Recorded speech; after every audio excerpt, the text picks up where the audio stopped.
Hi cuties, Metal Gear Solid 3's Remake is only a few days away from releasing and the pre-release review scores are looking super duper promising. As you all know, I am Jack the Ripper, which means anytime anything Metal Gear series related drops, I have to get my dumb little opinion out there about it. The general consensus that I'm seeing is that this is quite literally the safest remake ever, with basically everything preserved from the original PS2 release, including sub 30 frames per second in certain areas. Now obviously, I'm being a bit facetious when I say that, but yeah, the performance isn't looking too good on consoles.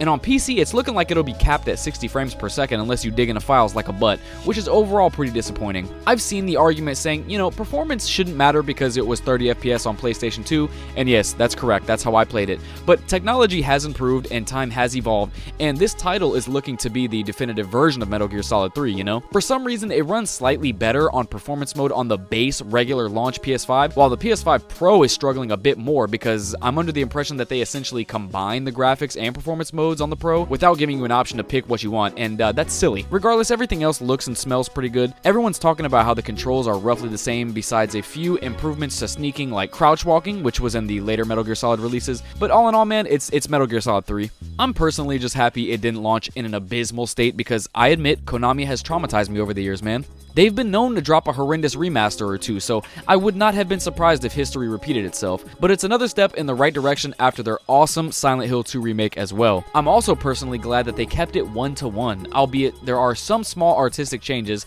like the cemetery scene at the end of the game. They opted to get rid of the dramatic dream-like lighting in exchange for just a straight, realistic approach, and with stuff like this, you kinda lost me. At least there are legacy filters to give it that stank yellow piss filter from the OG, but I think I'll always just prefer the PlayStation 2 port, the HD collection port, hell, even the 3DS and Vita port. But if you're looking to play Metal Gear Solid for the first time, I guess this is a fine start, even though I will always just advocate for simply going in order like I did and many other fans as well. Other than that, man, it's looking pretty promising. That's really about it though, y'all. Love ya. Bye!